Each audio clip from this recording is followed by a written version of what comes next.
झालेली आहे। खानापूर तालुक्यातील देवराष्ट्र येथील यशवंत कवी संमेलन हे स्त्रीभ्रूण हत्येवर प्रहार करणारे ठरलं, तर माजी उपपंतप्रधान यशवंतराव चव्हाण यांना त्यांच्या जन्मगावी अभिवादनही करण्यात आलं। आधुनिक नवमहाराष्ट्राचे शिल्पकार, भारताचे दिवंगत माजी उपपंतप्रधान, माजी संरक्षण मंत्री, महाराष्ट्राचे पहिले मुख्यमंत्री माननीय यशवंतरावजी चव्हाण साहेबांच्या जयंतीनिमित्त त्यांच्या जन्मगावी विविध उपक्रमांनी अभिवादन करण्यात आलं। यशवंतराव चव्हाण यांच्या जयंतीनिमित्त त्यांच्या खानापूर तालुक्यातील देवराष्ट्र येथील जन्मघरी झालेल्या कवी संमेलनात जिल्ह्यातील म्हैसाळ येथील संपूर्ण महाराष्ट्रात गाजत असलेल्या स्त्रीभ्रूण हत्या प्रकरणाचे पडसाद उमटले। अनेक कवींनी आपल्या कवितेतून स्त्रीभ्रूण हत्येवर प्रहार केला। संमेलनात शेतकरी आत्महत्या, दुष्काळ, आतंकवाद, नोटाबंदी या विषयाला स्पर्श करीत राजकीय विडंबनाने संमेलनात चांगलीच रंगत भरली। ज्येष्ठ विडंबन कवी नारायण सुमंत यांच्या अध्यक्षतेखाली तिसरे यशवंत कवी संमेलन पार पडले।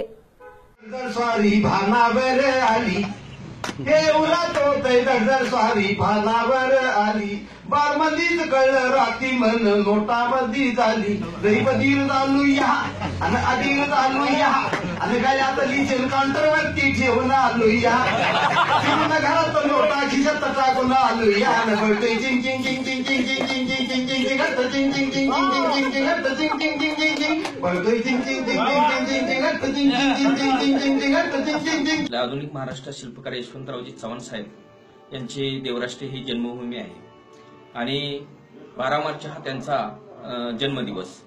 या जन्मदिवसाच्या निमित्तानं गेले 3 वर्षापासून या ठिकाणी यशवंत कवी संमेलन भरवलं जाते। गेल्या 3 वर्षापूर्वी मराठवाड्यातून देवराष्ट्र ते महाराष्ट्र अशी दुष्काळग्रस्त शेतकऱ्यांना आधार देण्याच्या दृष्टिकोनातून निर्धार यात्रा या ठिकाणून निघाले होते आणि त्यावेळेलाच प्रभाकर साळेगावकर, सत्यप्रेम लगड आणि तिथले जे त्यांचे सहकारी कविवर्य यांनी या ठिकाणी कवी संमेलन सुरू करण्यात आलं। या कवी संमेलनाची सुरुवात पुन्हा तिथून पुढे प्रतिवर्षी सुरू ठेवण्याचं काम आम्ही यशवंतराव चव्हाण ग्रामविकास प्रबोधिनी, यशवंतराव चव्हाण प्रतिष्ठान आणि कडेगाव तालुका खानापूर साहित्य परिषदेच्या माध्यमातून आम्ही या ठिकाणी केलेलं आहे। यंदाचं कवी संमेलनाचं हे 3रं वर्ष होतं।